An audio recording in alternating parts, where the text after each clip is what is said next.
Good evening, friends.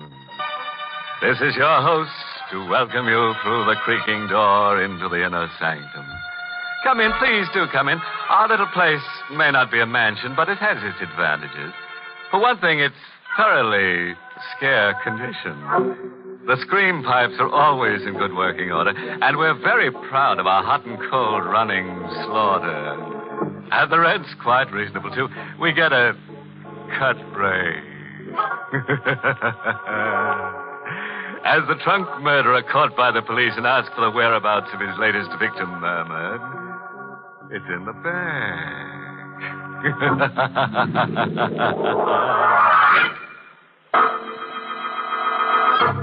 Tonight's Inner Sanctum mystery, Bird Song for a Murderer, was written by Lou Vittis and stars Ted Osborne in the role of Carl with Arlene Blackburn as Elaine. Well, you've had your warning. Whatever happens from now on, you asked for. Just be sure the family is provided for. And now to our happy little anecdote for tonight. Bird Song for a Murder. My name is Carl Warner. An undistinguished sort of name, but I'm an undistinguished sort of man, so the name fits, I guess. I'm not a young man any longer, but I don't mind that. I wasn't very happy when I was young. Now, well, at least I'm not unhappy. And late at night, after Elaine has gone upstairs to bed, she's my wife. She's very pretty and younger than I am, and maybe I made a mistake in marrying her, but anyway, late at night, I go into the room where I keep the birds, and then, listening to them sing, I get as close to happiness as I can expect. I stay an hour, and then I cover their cages. And then they know it's time to sleep, and they sleep. Even on the stormiest of nights. And this was a stormy night. The birds were still, and I turned to go upstairs when someone knocked at the front door. It was late. We know very few people. We kept to ourselves mostly, Elaine and I, so I worried a little when I opened the door. Yes? Mind if I come in, Mr. Warner? It's kind of damp out. Oh, no, of course not. You seem to know me. I do, don't I? But I don't know you. My name is Brule, Chester Brule. Oh, how do you do? Well, I'd do better if I was sitting down. I'm sorry. Please. Thanks. Chester Brule. I still don't... Remember? Doesn't matter. What did you want? Nice place you got here. Much nicer than Cragmount. Cragmount? Cragmount Asylum for the insane. You work there? I used to work there. This is all very interesting, Funny thing happened just before I left. One of the inmates escaped. Very neat job. Was helped from the outside. Disappeared. Made quite a sensation. It must happen frequently. Not as frequently as all that. Besides, this baby was a homicidal lunatic. Homicidal? That's right. I don't see what all this has to do with me. I didn't say it had. There was one funny thing about this inmate. Was there? Loved canaries. Loved to listen to them sing. Psychiatrists at Cragmount found it very interesting. Birdsong was the only thing that kept the murderous impulse down. Mr. Warner, I'm out of work. That's too bad. You're not doing badly. Nice house, furnishings. Didn't I hear canaries singing before I come into the house? Maybe you did. So, 5,000 in the morning? No. I think yes. Otherwise, Cragmount will be happy to hear from me. 11 Crescent Place, room 2B, in the morning. You can show me to the door now. Of course. Good night, Mr. Warner. Till we meet again. I watched him go into the blackness, and the blackness swallow him. And then I went back into the house. I stopped at the foot of the stairs leading to the bedrooms. And then I turned and went into the aviary. The birds were quiet. I thought for a moment of taking the covers off the cages and letting the birds sing. And then I thought that night it might be better if I didn't let the birds sing.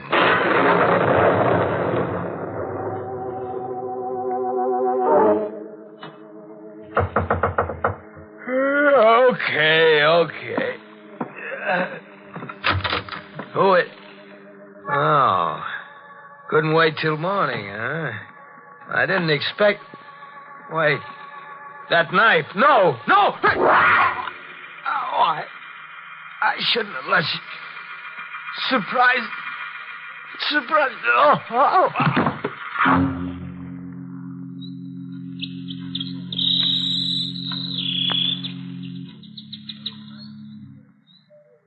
It had been a bad night. I couldn't have slept more than 2 or 3 hours. Fortunately, Elaine and I had separate rooms, and at breakfast the next morning, she was fresh and young and beautiful. Carl. Hmm? Why are you staring at me in that funny way? Nothing. You really shouldn't read it, Niels. Oh, it's only the paper. So many exciting things happen. I can't wait till I get to them. Still... Oh, isn't that terrible? What is? A man was murdered last night. Not very far from here. Crescent Place. Crescent Place? Huh. It's an odd name. Chester Brule. Carl, your coffee cup. I'm sorry, but I wish you wouldn't read the paper. It says that his canary, he had a canary, Carl, was singing when the landlady found the body. Oh, that's pathetic. Elaine, I told you not to read that paper. Darling. Give it to me. Carl, you're tearing the paper up. What's the matter? I'm nervous this morning. I don't remember your ever having been like this before. I told you I was nervous. Look, darling, why don't you go into the aviary, listen to the birds for a while? You love them so, and they have such a nice effect on you. I went into the aviary, as she suggested, and listened to the birds. It was quite a little while before I stopped trembling. Carl? Yes, dear? Come into the kitchen. All right. I've been washing the breakfast dishes, darling, and found this among them. The carving knife. Isn't that funny? And besides, look at it. The blade's all covered with brown stains. I see. Sure, I washed it after dinner last night. Did you use it for anything? No, darling. Give it to me. I'll wash it now. Oh, I can do it. I just wondered. Oh, the door. Will you... No, give me the knife. You answer the door. But... I said you answer the door. Well, all right, but there's nothing to shout about. I don't know what's the matter with you this morning. I washed the knife. Quickly but carefully. Very quickly. But very carefully. Didn't take long. The stains hadn't hardened much. The brown stains. Carl? Yes? Someone to see you, a man. What does he want? Well, he didn't say, except that it was important. I'll go see him. He said he's a lieutenant from the police. There are 17 steps between the kitchen and our living room. I know, because I counted them while I was walking to see Lieutenant Gregg of the police. 17 steps to make my face polite, relaxed, smiling. But would I be able to hide the trembling of my hands? You're Lieutenant Gregg. My wife said you wanted to see me. That's right. Have I been parking in the wrong place again? I'm afraid this isn't so simple. Oh, you're beginning to frighten me. What is it about? Murder? Oh? Mr. Warner, did you know a man named Chester Brule? Chester Brule? Well, I can't say offhand. I've such a bad memory for names. I may or may not. Why? He's the man who was murdered last night. Well, if I'd murdered him, I'd certainly remember his name. Of course. You understand this is just routine. You see, we found your name and address in Brule's address book. I see. We thought you might be able to help us. The fact that my name was in his address book doesn't prove anything? Of course not. Would the fact that Brule used to be an attendant in an insane asylum mean anything to you? Why should it mean anything to me? Well, I didn't say it should, Mr. Warner. I just Well, it doesn't. Well, I guess that's that. Sorry to have bothered you, but we have to check every possible lead. I understand. I'll be going along now. Well, let me take you to the door. Funny thing, there was a bird cage in Brule's room with a canary in it, singing its head off. Oh? Well, lots of people are fond of canaries. Oh, sure. What was funny about it is that Brule's landladies swear Brule never had a bird. That is funny. The way it looks, the killer knifed Brule and then left the cage and the bird in it behind him. Doesn't make any sense unless you figure the guy who killed Brule was insane. Lieutenant Gregg of the police walked down the front path, across the sidewalk to a small black car, and drove away. I shut the front door. The birds had been quiet, but the slam of the door maybe started them off. And I knew that somehow I would have to get the cage and the bird in it out of Brule's room. I didn't know how I'd do it, but I'd do it, no matter how insane it was.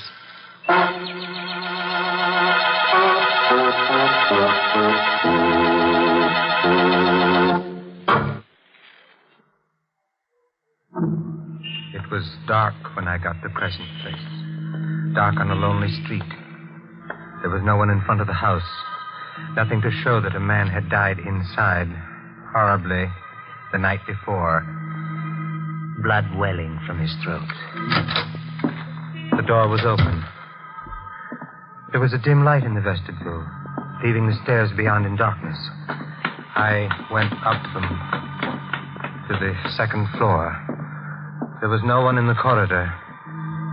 The door of 2B opened, and I went in. There was no light. The moon cast a pale glimmer over the room, and someone in a chair near the window. For a moment, I thought it was Brule, but there was no blood. And then I realized it was a policeman in uniform asleep. The cage was near the sleeping man. Would his sleep be sound enough? I reached out, lifted the cage, reached the door, and closed it. Oh, I was safe.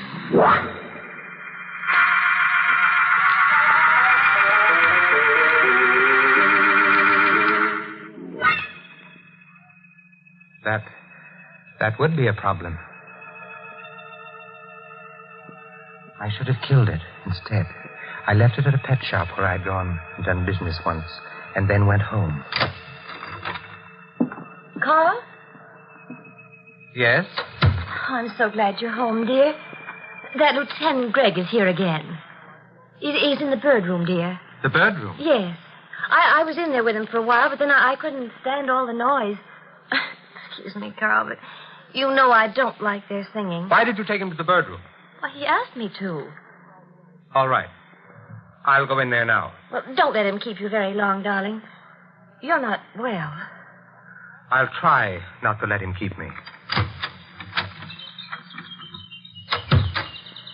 Lieutenant Gregg. Hello, Mr. Warner. Quite a collection of canaries you got here. Yes, I have. Like them, huh? I wouldn't be likely to keep them otherwise, would I? Yeah, I suppose not. Were you home all last night? Of course. That is still about Chester Brule's murder? Uh-huh. Your wife and you sleep in the same room, huh? That's none of your... No. More convenient that way.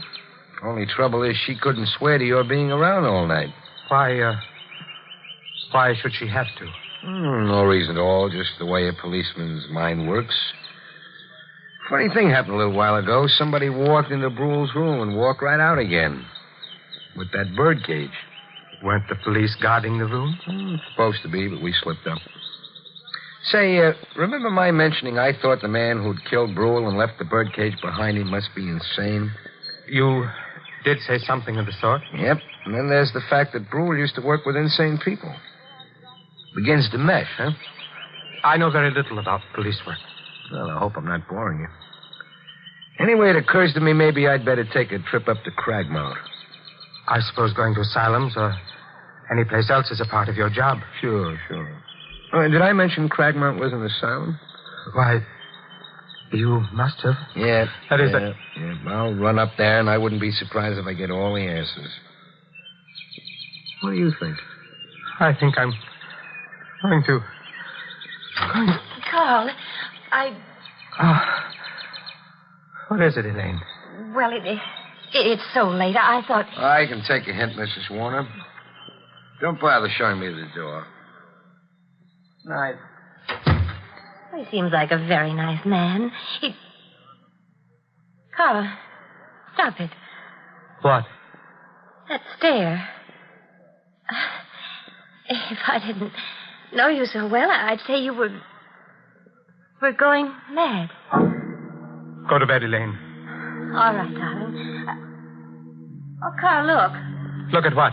Through the window. The garden. Lieutenant Gregg didn't go away. He's down there. Get away from the window. Go to bed. I'm going. He looks as if he's waiting down there for something. For what, Carl? I knew what he was waiting for. Elaine went to bed. To sleep. I went to my room. I didn't put the lights on. From my window, I could see him. It was very still in the house and outside. I went away from the window. Sat down. I knew I mustn't go to sleep. Things happen when you sleep. Terrible things. But I hadn't slept well the night before. Not well at all. And there'd been the strain of the day. It was night now. And dark. And still. Terribly still.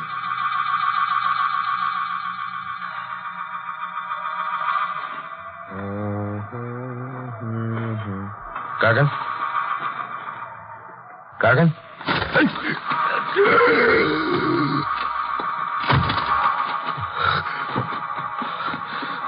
I was right. Only it wasn't Gargan. I'm cold.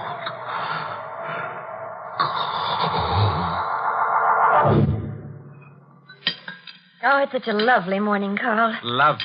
I looked for Lieutenant Gregg as soon as I got up. He wasn't in the garden anymore. He must have got tired, gone home, or back to headquarters, wherever policemen go. Oh, dear, that's the Swenson's dog. And he got into our garden again. I'll have to get him out. Elaine, don't. Darling, he'll dig up all the flowers looking for bones. I'd better go. Elaine! Maybe he won't be there. Maybe somehow the truth isn't the truth, and I'm not... Elaine! Where are you? Oh, come under the tree. Here. What? Look. Lieutenant Gregg. His throat. Come inside. All right. The kitchen. Oh, Carl, where are you going? The kitchen. What are you doing? The drawer, silverware. Yes, it's here. The carving knife. That's right. Well, I thought you washed it last night. I guess you didn't. You'd be wrong. I did wash it last night. The stains are still there. The brown stains. These are fresh ones. Elaine, get out of my way. I've got to go to the bedroom. Oh, Carl, please don't go away from me. Carl! I was holding the carving knife in my hand. I started to put it down. And then I held onto it anyway. It would make taking the covers off the cages awkward, but I held onto it anyway. The birds were still. They'd remain still unless I took the covers off. Elaine. Carl, you must tell me. What's wrong? Don't come any closer. But Elaine, please. Not any closer. You've got that knife in your hand. Yes. The one with the brown stains. Oh, Carl. Shh, don't say anything. Carl, the night before last. Elaine, don't ask questions. That's dangerous. You were out of the house. No. Last night, when Lieutenant Gregg was killed. I was asleep. You have the knife, Carl. Yes. Give it to me. No. Please, Carl. No. Stay where you are. All right. You may keep the knife. Because... Look, Carl. A revolver. Yes. Lieutenant Gregg's revolver. I looked at her. There was a flush on her cheek. She was fresh and young and very beautiful and quite insane. Elaine, give that to me. Oh, no. No, I took it from Lieutenant Gregg last night. After he stopped crying. He always cry when you... Elaine. I didn't like the way you'd been looking at me, Carl. You were thinking bad things about me. You were thinking that maybe you'd have to send me back to Cragmount. I wasn't. You were, Carl. I knew you were. After Chester Brule died. Elaine. Stop where you are. All right, Keep your hand away from the birdcage. Don't pull the covers up. Don't! Carl, I've hurt you. Never mind. But I didn't want to. Oh, Carl. Are you going to cry? Like the others? I'll try not to. Because I wouldn't like that. I know. I'm sorry I hurt you. Doesn't matter. It was my fault. I loved you too well. I really killed those others. Not you, my dear. Oh, that's a very silly thing to say. And I'll become quite angry. I am quite angry.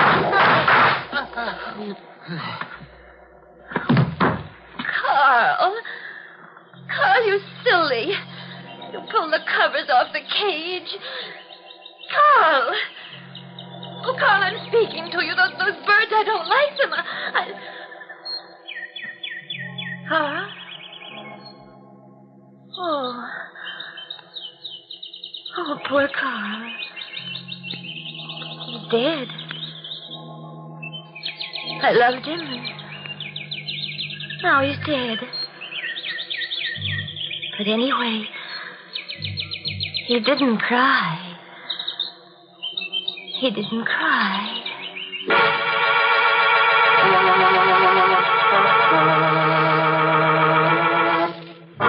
Well, there it is, the story of a couple of lovebirds who, instead of billing and cooing, went in for killing and shooting. Of course, it was all little Elaine's idea. All Carl did was cover up. Too bad he got shot for it. However, the police would have nabbed him for murder anyway. So you could say he paid a high cover charge.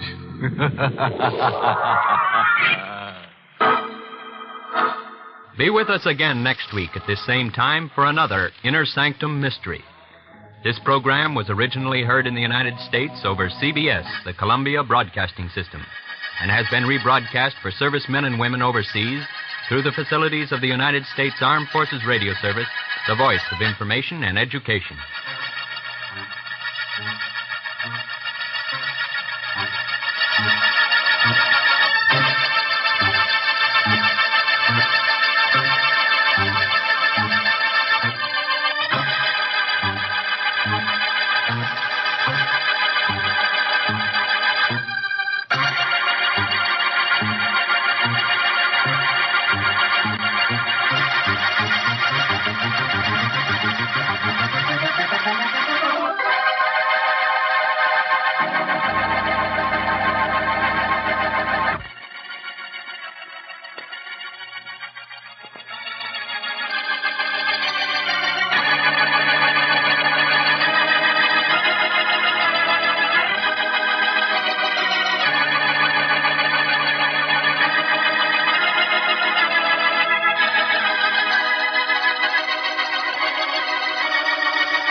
evening, friends.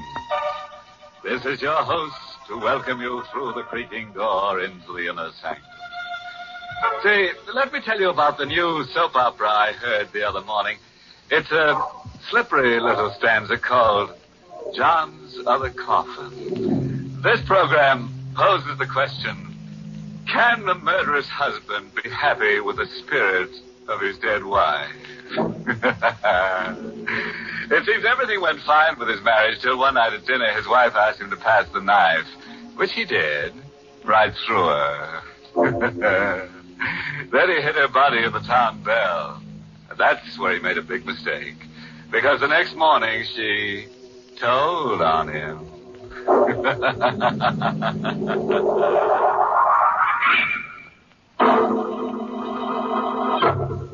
Tonight's Inner Sanctum Mystery, Only the Dead Die Twice, was written by Ed Adamson and Bob Sloan and stars Larry Hayes in the role of Johnny with Alice Reinhardt as Vera.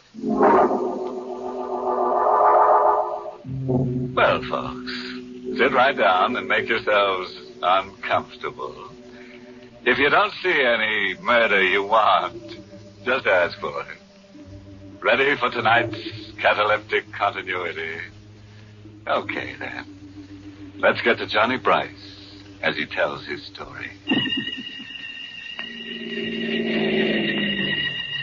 It all started only 4 hours ago when I put the wagon away for the night.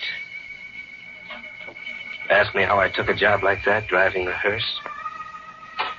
Well, ask me and I'll tell you I needed a job. Any kind. But it's a job you never get used to.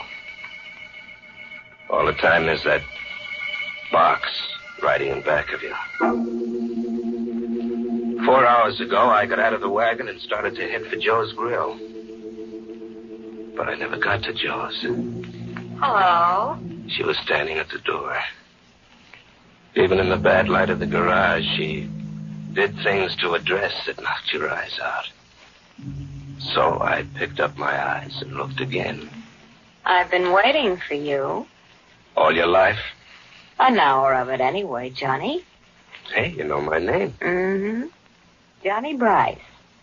I know a lot about you. That puts you one up on me. I'm Vera Craig. I've got something that might interest you, Johnny. Vera, you've got plenty that interests me. I've got $1,000. See? Hey, that stuff almost looks real. It is real, and it's all yours, Johnny. All you have to do for it is use that hearse. What? There's a body I want you to take away. Whose body? Alex. And who is Alec? My husband. He's in our apartment. It's 23 Grove Street. Well, the parlor handles the orders. Why didn't you call them? I couldn't. Why not? My husband has been murdered. Oh. Then you call the cops. The cops like to know about things like that. I can't call the police. You see, I murdered Alex. You killed him? Yeah. I murdered my husband. You say that like you say, pass me the sugar. It wasn't hard. He was rotten mean. I'm not sorry. I've got to get rid of the body. All you have to do, Johnny, is to get it out of the apartment and bury it. Take it out? A dead body? That should be easy enough for you. I'm not touching anything dead. But you're used to death. It's around you all the time. Yeah, it's around me. That's the trouble. You think I like it? You won't do it for me. Not for anybody. Not even for this. I told you. Not even for $1,000. 1,000, Johnny. 10 $100 bills, see? Look, will you stop sticking that dough under my nose? You can do a lot with $1,000, Johnny. Will you stop it? Think of what 1,000 can do for you, Johnny. You say you don't like your job. I hate it. And you won't have to be sick with your work anymore. You can get away from it forever. Forever? This'll be the last time you'll have to drive a hearse. All you have to do is get rid of Alec's body. $1,000, all for you. It'll free you, Johnny. What do you say? $1,000. What do you think I say? I drove the wagon to the address Vera gave me and parked it in the side alley. The house was one of those broken-down brownstones. The halls were dingy and creepy. I was trying to find the door with the name Craig on it. The hall was so dark I didn't see him standing there. You looking for something, mister? What? Yeah, what's the matter? I scare you? What are you doing here? And that's just what I was going to ask you. I don't like people sneaking around these halls. I'm the super. Oh, super. Yeah, what do you want here? Nothing. Well, then what are you looking at the doors for? I've been following you. Well, I'm trying to find a friend's apartment. Yeah, who's your friend? I can tell you the apartment. No, thanks. You don't have to bother. I can find it. Look, mister, I don't like the way you act. Maybe I should call a cop. A cop? Yeah, you heard me. Oh, look, you don't have to call a cop. I told you I'm looking for a friend. Yeah, but you still didn't tell me your friend's name. Okay, he's Alec Craig. Oh, Mr. Craig, eh? Well, why didn't you say so? That makes things different. Mr. Craig's apartment's up on the next floor. Rear of the hall. Rear of the hall. Thanks. Hey, wait a minute. Yeah? What is it? No use going up there. Mr. Craig ain't home. But I was... Yeah, he ain't home. He ain't been home all evening. If he was home, I'd have seen him come in, sure. Okay, then I'll talk to Mrs. Craig instead. Missy, you can't do that, mister. He ain't married. There ain't no Mrs. Craig. What kind of a gag was this? The super said there wasn't any Mrs. Craig. Then who was Vera? Well, after the super walked away, I went upstairs. The door to Craig's apartment was part open. I pushed it the rest of the way and walked in. The living room was as cold and gloomy as a morgue. I wanted to turn and go out, but something kept pulling me. Ask me and I'll tell you it was death. You couldn't see it, but you knew it was there, and you couldn't make it let go of you. Pulled me right through to the next room. Alec Craig was there, just as Vera said. On his white shirt, there was a big red circle. And on the floor next to him, a carving knife. Stained with the same red. I walked into the room. $1,000 and no $1,000. I couldn't touch him, not for a million. I got to the front door and opened it. Hello. He was standing there in the hall right in front of the door. A big guy in a black hat and coat. I was just going to ring the bell. My name's Steve Maxton, detective, first grade, 16th precinct. You Alec Craig? No, I'm a friend of Craig's. Oh, I want to see Craig. Well, he's not home. Who are you? Johnny Bryce. You're sure Bryce's Craig isn't home? Well, I just told you he wasn't. Nobody's in there. Okay, then suppose you come inside with me. We'll wait for Craig. Well, he's not coming back tonight. Go on, do like I tell you. Get inside. What is this? What do you want with me? I just got a call to get over here. The guy who called said there was a murder. Murder? That's right. He said that Alec Craig was here in his apartment. Dead. If I had gotten out of that apartment a minute before, this never would have happened to me. But now I was stuck. I warn you, Bryce, don't try any phony moves. Oh, you got this wrong, Maxton. Somebody's playing a gag on me. Maybe. Craig isn't here. You can see nobody's here. We'll look in the next room. There wasn't a thing I could do. When we went into the room where Craig was, I kept my eyes straight ahead. I didn't want to look down and see him again. I guess you were right, Bryce. Somebody was playing a gag on me. It wasn't possible. I couldn't believe it. There wasn't a body on the floor.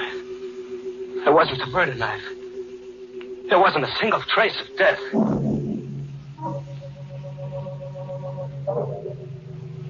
Baxter went out and left me there alone. I stood right on the spot where Craig's dead body had been. My head spinned around like one of those kids' tops that makes that whirling sound. The sound was my own voice asking myself 100 questions that didn't have any answers. And the whirling sound got worse and worse. All of a sudden, it stopped. Hello, Johnny. Vera, What's the matter, Johnny? Aren't you glad to see me? how'd you get here, Vera? How'd you get into that closet? There's a back entrance to the apartment. Look, what's going on here? There was a body right here on the floor. I saw it with my own eyes. Yes, Johnny, you saw Alec's body. I put it in the closet to save you.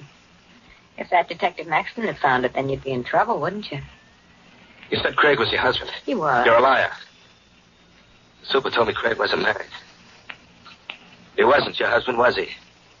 Was he? All right, he wasn't. Why'd you lie to me? Because I wanted to make sure you'd help me. What kind of a game are you playing? When I told you I killed Craig, that was the truth. Why'd you kill him? Because he deserved to die. He was blackmailing me. Johnny, you've got to get him out of here quickly. Oh, no. I'll meet you out at Mount Crescent Cemetery. All you have to do is carry him down the back stairs to the hearse. Nothing doing. I'm not going to touch him. I couldn't put my hands on him. $1,000, Johnny. It's still waiting for you. I don't want this 1,000 anymore. Here, Johnny, I'll give you half of it now. No. When you're finished out at the cemetery, you'll get the rest. No, I said. Here, take the 500. I told you no. Now look what you've done.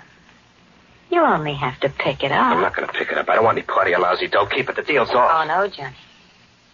The deal isn't off at all. Not a bit. You're going to do exactly as agreed. Money or no money, you've got to. Now. No. What do you mean? You told me you spoke to the super. He saw you here. They'll find Craig's body if you don't take it out. So they'll find it. So what? That detective, Maxton, he knows you now, Johnny. The detective remembers a face. They're good at that. If Craig's body is found, you'll be blamed for the murder. Why, you dirty little... So that's it. Yeah, that's it. And there's nothing you can do about it, Johnny. Absolutely nothing.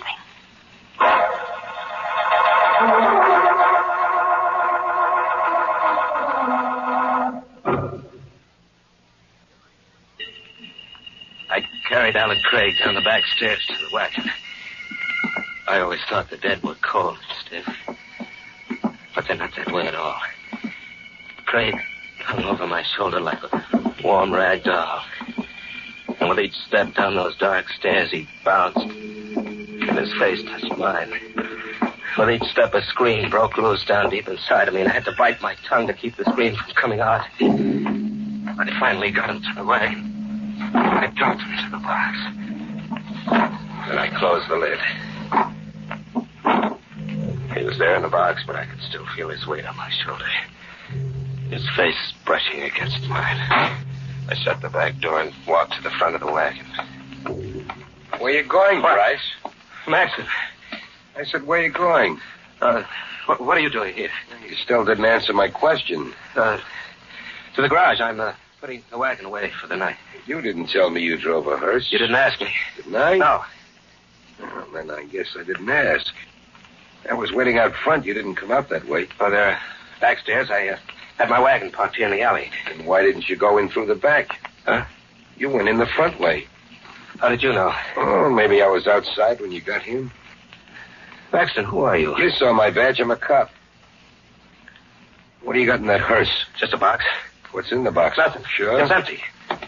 And you wouldn't mind if I had a look. Let go of my arm. I tell you, the box is empty. What are you so nervous about? Your hand's shaking like a leaf. Look at the box. I swear, there's nothing in it. That's what you said. What are you going to do? Nothing, Bryce. Like you said, the box is empty. I'll see you around sometime. Soon. Paxton walked out of the alley, got into a car, and drove off. What was the game they were playing, Vera and Maxton? Why did Maxton let me off so easy? I drove the wagon out of the alley and headed for Mount Crescent Cemetery, where Vera was supposed to be waiting. When I got to the River Drive, I started to breathe again. Well, I was lucky after all. I steered Maxton off. And I noticed there was a car behind me. I knew who it was. Maxton. That's why he let me off, so he could tail me. I slammed the gas down all the way. He stayed right behind, the same distance. There was a curve ahead. I ran up the turn and then cut off to the side of the road. I killed the lights and waited.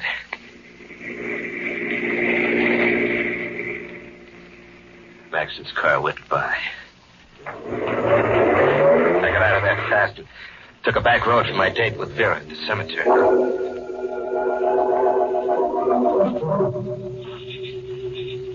What took you so long, Johnny? Well, Maxton tailed me, Vera, but I shook him off. What is it, Johnny?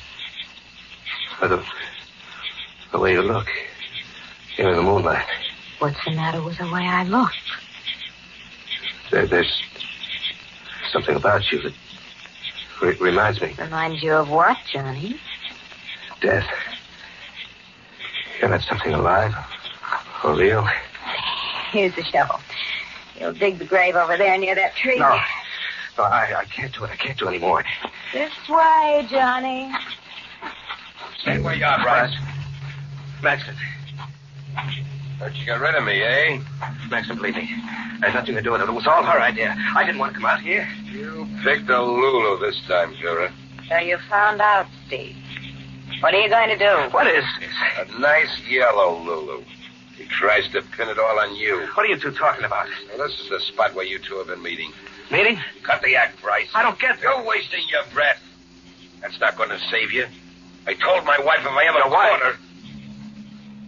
Vera's your wife? No use, Johnny. There's nothing we can do about it now. But now you find out everything about us. Maxton was holding the gun level at Vera. She was right. He'd find out everything. Craig's body was a few yards away in that wagon. I couldn't let Maxton find that body. I waited a second. I jumped out. Saw the gun fly out of his hand. I held him by the coat collar. He brought us right all the way around. Jumped just in time. Then I buried my fist in his middle. I heard the wind go out of him. Then he dropped to the ground. Come on, let's get out of here. No, Johnny. He'll be around soon. We can't go yet, Johnny. Don't you see? See what? He'll find you. No matter where you go, he'll find you. I know him. You'll hang for Alec Craig's murder. But I didn't kill Craig. You did. We'll both hang. He'll fix it that way. You won't have a chance. Here. Take this. Gun? It's his. What do you want me to do? Take it, Johnny. You know what you've got to do. Kill him. Kill him? It's the only way out for you now. You've got to kill him. But I can't. I can't. All you do is pull the trigger. It's so simple. She shoved the gun into my hand.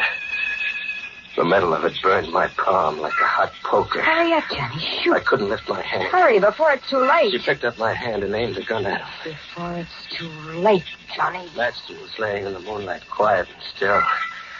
I closed my eyes against the side of him. Then I felt her finger press mine.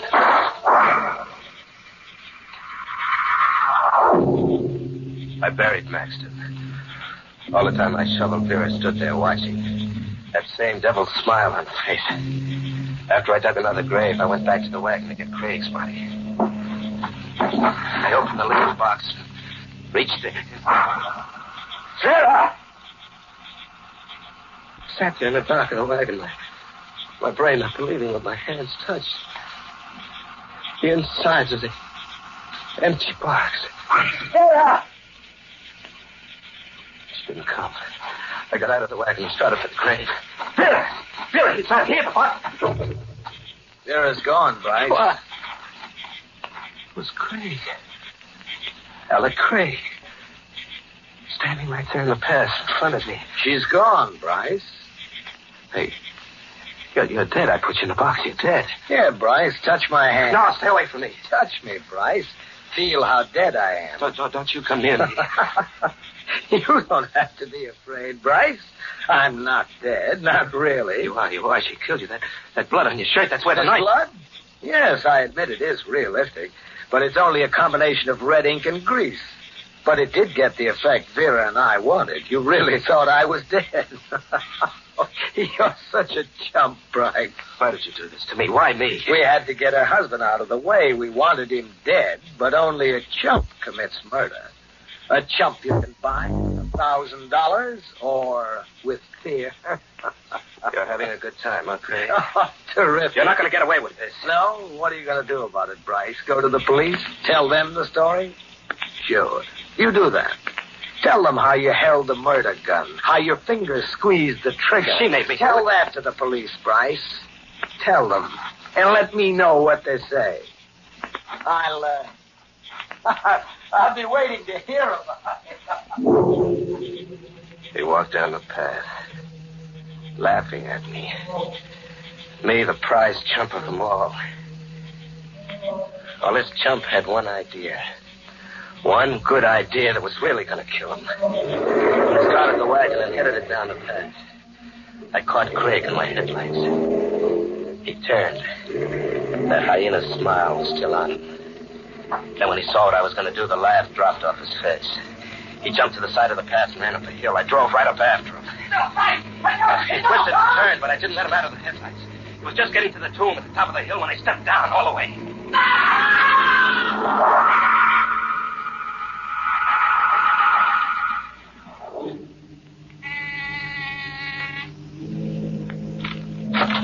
Alec, what took you so long?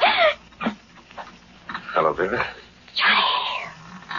What's the matter? Aren't you glad to see me? What are you doing here? We'll talk about it inside. There's nothing to talk about. I said I'm coming in. Get out of here. There's no way to treat an old friend. Craig told me all about it. How you framed me into the murder. Of course he told you. It was all my idea. Cute idea. Told you before, there's nothing we have to talk about it, so you might as well leave. You're expecting Craig, is that right, Vera? None of your business now. Either you get out Craig won't be here. What? He couldn't make it, Vera. On account of he's dead. That's right, good and dead. You should have heard him scream when the wagon hit him. You should have heard him, Vera. You're lying. You wouldn't do a thing like that. You're not a murderer. Sure I am, Vera. You made me a murderer. You remember this gun, don't you, Vera? Johnny, listen. All you do is pull the trigger. It's so simple, remember? Johnny, that's $1,000. Oh, yeah. I have 1,000. This is where I came in. You can have it now. I can do a lot with $1,000. Right, Johnny, that's right. You can get away from everything you hate. You won't have to be near death anymore. You can be free of it forever. The phone.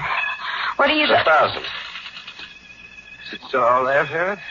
Johnny, yes, all of it, and it's yours now. You've earned it. Operator. The police.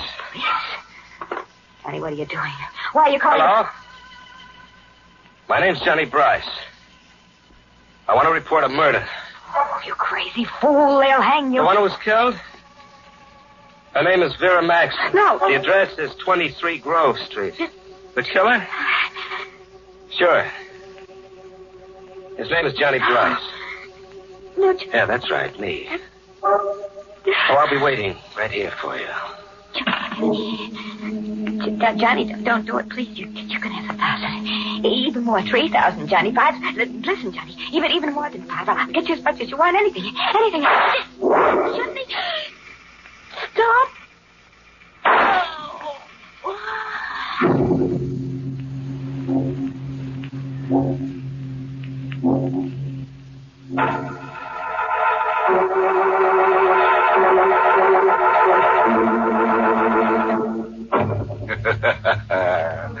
Now, that's the way I like to see our stories finish.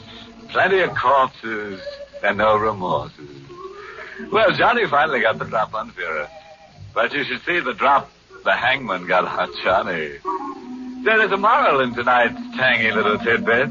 It comes from the grave works of the funeral philosopher, Wormley Digger, author of One Hearst Town. Now, how's it go? Oh, yes. When you plant a corpse, be prepared for anything. You can never tell what might come up.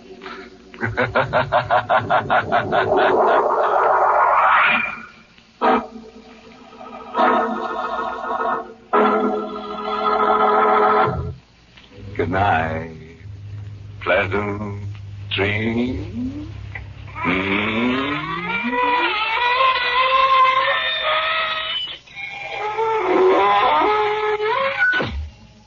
Inner Sanctum was heard in the United States over CBS, the Columbia Broadcasting System, and has been rebroadcast for servicemen and women overseas through the facilities of the United States Armed Forces Radio Service, the voice of information and education.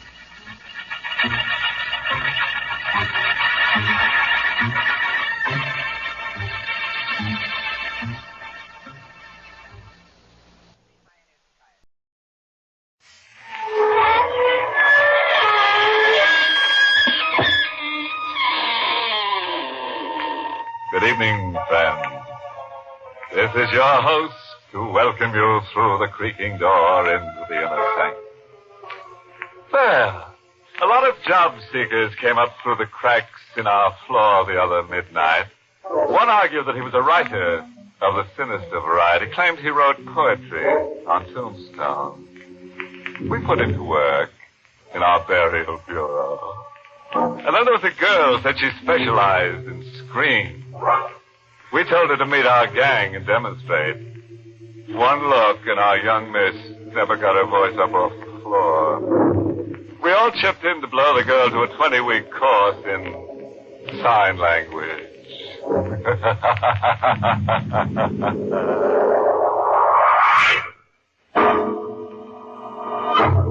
Tonight's Inner Sanctum Mystery, Appointment with Death, was written by John Robert and stars Charlotte Holland in the role of Janet, with Carl Swenson as Richard.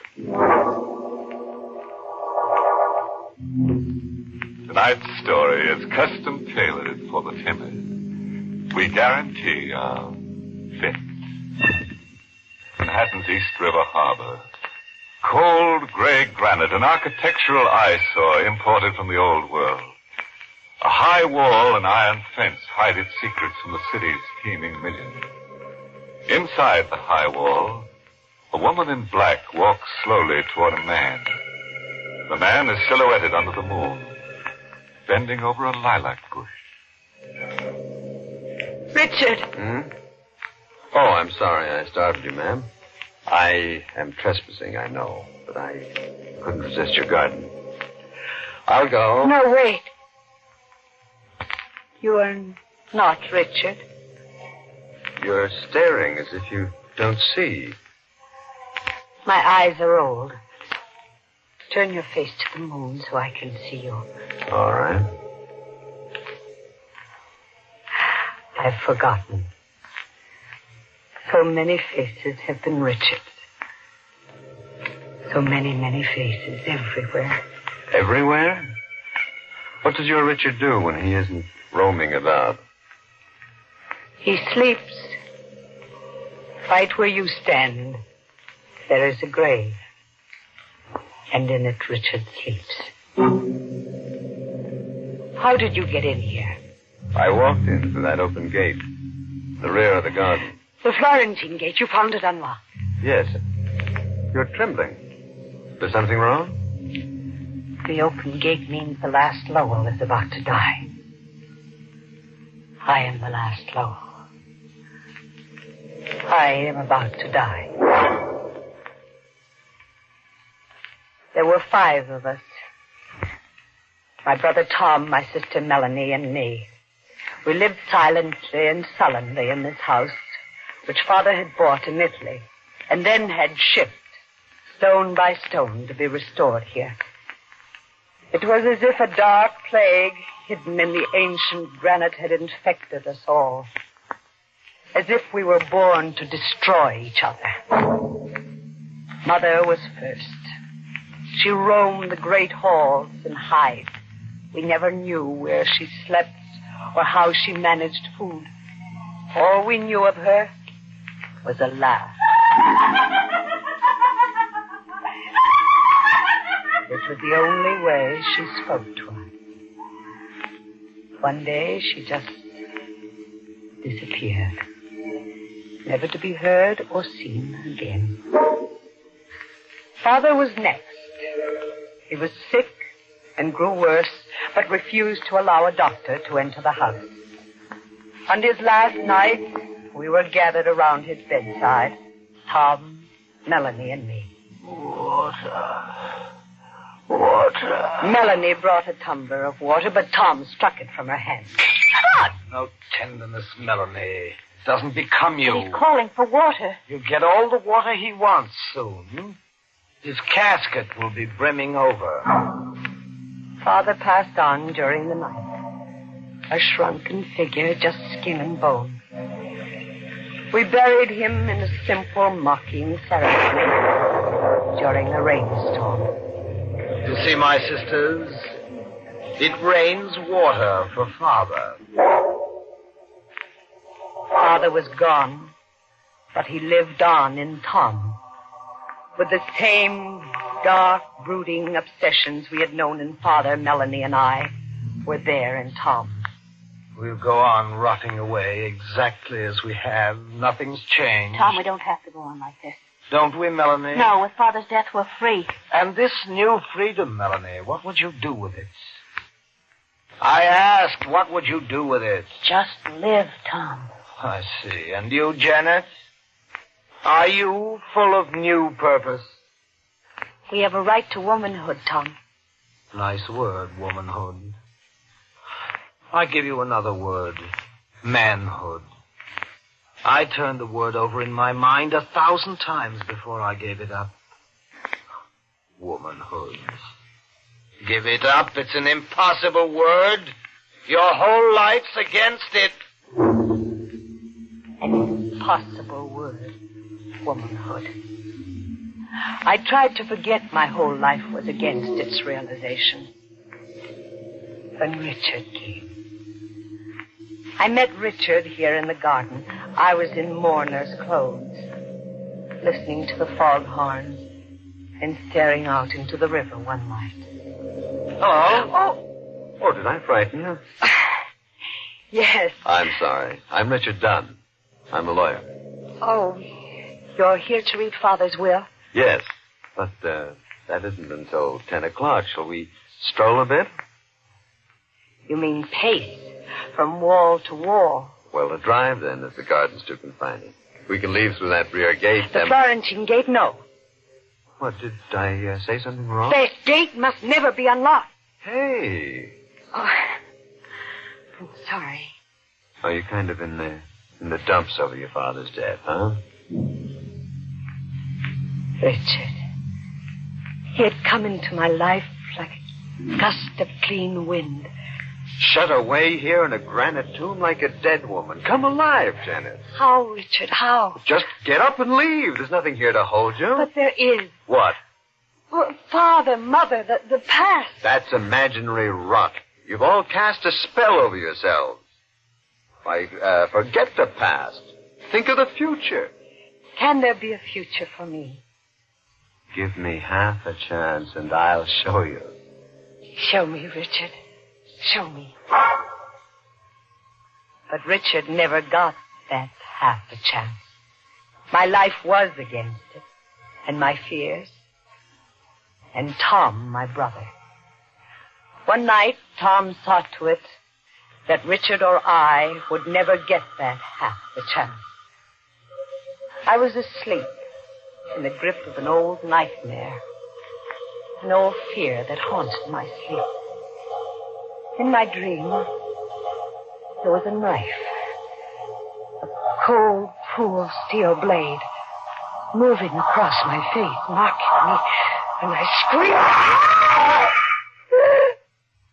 I awoke, with my face aflame, and Tom standing over me in the pale morning light. You have no beauty anymore, Janet. No beauty? Oh, Tom, I dreamed of a knife branding me. An old dream with you, Janet.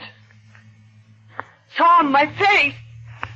The scar will heal, and you wear a black veil. No one will look upon your face. The scar healed.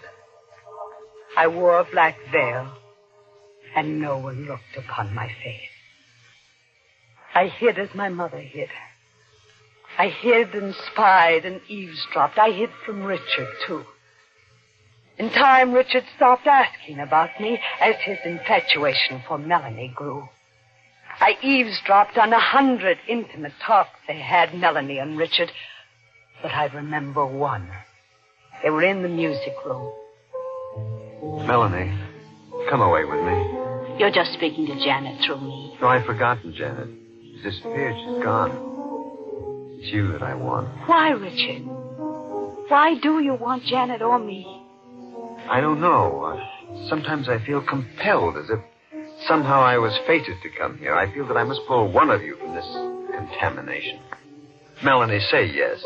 Well, at least I need time to think. But I'm going away. Well, when you come back, if you come back. I'll come back. You write to me? Yes. Yes, Richard, I will write to you. Melanie and Richard. I had lost him. And I was lost. I had lost him, but Melanie would too. Melanie must lose him too. I stole Melanie's letters to Richard before the postman could pick them up. Finally, I intercepted a letter from Richard to Melanie, steamed the envelope open, and substituted a typewritten letter I had written. And then I watched Melanie tear the envelope open. It's a letter at last from Richard. I watched her read it eagerly, then silently. I could hear the words I'd put into Richard's mouth whisper in my brain. Melanie, if you can ever forgive me. But here, out in the world, it's as if I'd never known you. I see men at play and I hear women laugh, and I remember that these are the things that are really me. If you can ever forgive me. Oh, no. Bad news, Melanie. What? Bad news? Oh, no, it's good news. The best for Richard. He's escaped. He almost became one of us, but he escaped. Melanie. It's a wonderful world he's escaped into. A world of laughing women. Laughing women, Janet. When did you laugh last? Laughter isn't for us. Nor marriage, Melanie. Nor escape? Nor escape. Oh, but you're wrong, Janet. There is escape for both of us. Your escape is the Florentine Gate. The gate opens and you escape now, into there. Melanie, stop. Your heart cannot stand the strain. Oh, but that's my escape. My heart. My poor, wonderful, unpredictable heart. We worried about it as children, you remember? You used to put your hand on it and count. Well, Janet, put your hand on it. Now. Melanie, now. You're deliberately provoking an attack. Put your hand on my heart, Janet. Just one last time. Melanie, now stop it, please. The storm in my heart dies, and the lights go out. Goodbye, Janet. Melanie. Melanie! She had fallen, as if she had willed her own death. Poor Melanie. It was all too much for her. Tom, she dropped dead right before me. Melanie dropped dead. If you feel more comfortable thinking of it that way. What do you mean? That Melanie's collapse was a bow to your talent for writing letters. Or to put it crudely, that you murdered her.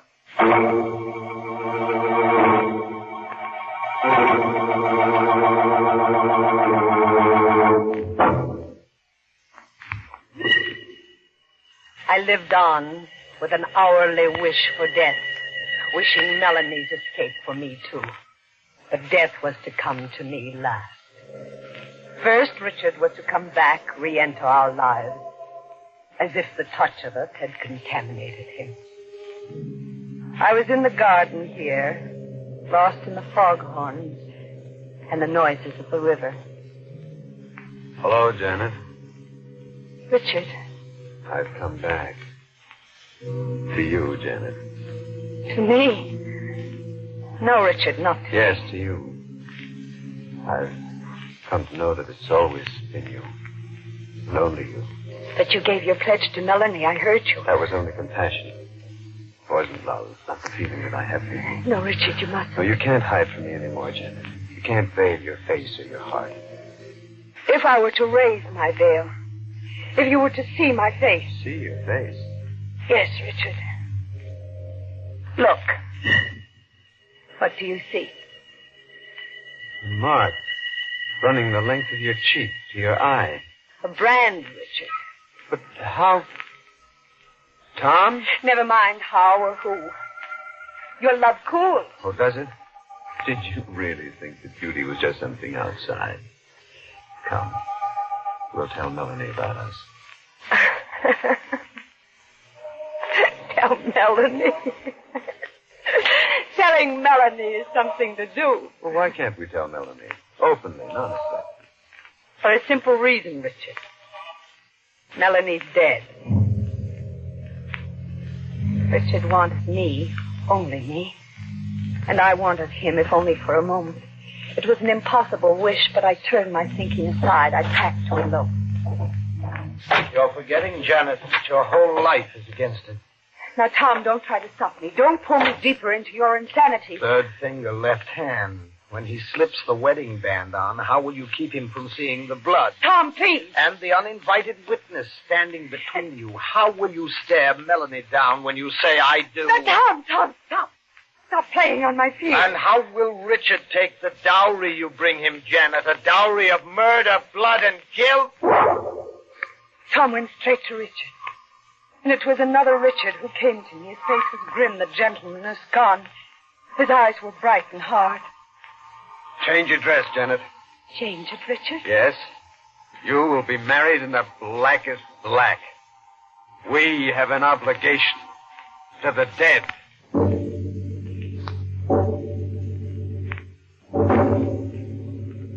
We were married.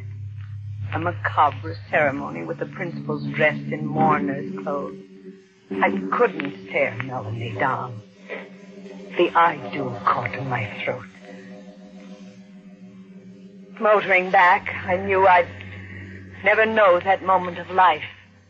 We'll go back to your house, Janet. No, not my house. Yes. Only to your house. Then, Richard, you don't mean to be really married to me. Could I really be married to you? You signed my name to a letter that killed Melanie. Yes, I wrote the letter that broke her heart. And Melanie will always be there between us, making any happiness impossible. We'll live in your father's house. Dark, malignant, hating, punishing each other. Marriage was a new nightmare. I watched Richard brood, watched his sensitive mind slowly slip into darkness, and I wished him dead. For his sake and mine. The ghost of Melanie sits beside me. See her, Janet? Richard, go away. If there's a shred of reason, let please go away. Come. Here, sit on the bench with Melanie between us. I insist that you sit. My arm. Oh, I clawed your arm. Another brand scars your lovely white flesh. Richard, you can't stay here anymore. You can't live in this house anymore.